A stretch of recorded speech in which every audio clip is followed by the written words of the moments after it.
Good morning, traders. John Caruso coming to you here for the morning of August 2nd. Today was the unemployment report that came out at 7:30 a.m. Chicago time.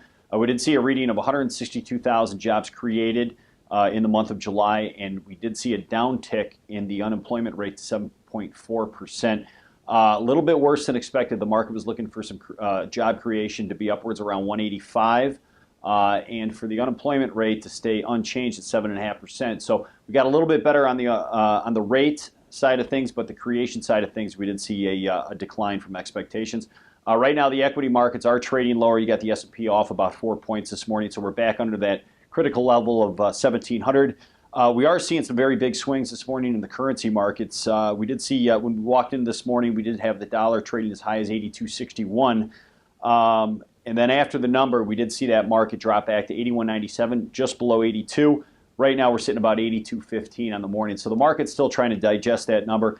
If you're trading the U.S. dollar, you want to track the interest rates right now. You want to keep an eye on the 30-year and the 10-year. As interest rates start to move lower and the 30-year and 10-year prices start to move higher, that is bearish for the United States dollar. However, over the long haul, we are still bullish on the U.S. dollar.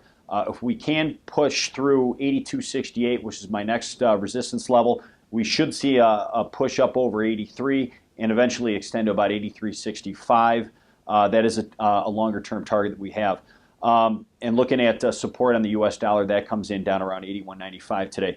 The euro currency, again, very volatile. We did see, we walked in this morning, the market was trading as low as 131.87 after the number. We did spike to 132.87, so we got a 100-point range on the day so far.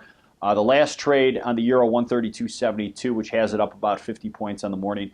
We did also hear from the ECB this week, and the ECB did leave rates unchanged, which was widely expected. So right now, the euro currency is basically in a little bit of a trading range between the 132, 133 area. We've seen that over the last couple of sessions. British pound, I am still longer-term bearish on the British pound. We're trading about 152.41 right now. That does have it up 126 points on the day. We did see a high at 152.73. I think that market should be capped around 153 if it does want to extend up that high this morning. We did put in a low this morning at 150.98. Eventually, I do have a much lower target, the British pound. We're looking for down around 148 to 144 when things are all said and done, but that could be a little ways out. So as always, feel free to give us a call over at the desk. We got 3 brokers working the phones over there, 800-669-5354. And as always, trading futures and options carries risk. It may not be suitable for all investors.